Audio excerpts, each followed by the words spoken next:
Hello everyone, how are you doing? This is MD Tech here with another quick tutorial.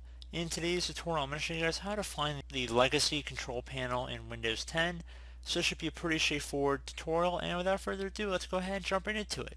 So all you have to do is just go open up the start menu, type in control panel,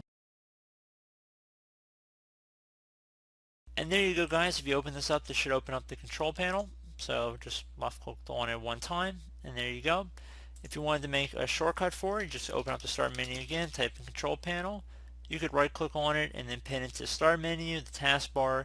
Also open up the file location here, and you see the shortcut for it. So if you want to just copy the shortcut and then paste it over to your desktop, you're more than welcome to. So there's just a few different things you can do with it. So pretty straightforward tutorial guys. Hope I was able to help you out, and I do look forward to catching you all in the next tutorial. Goodbye.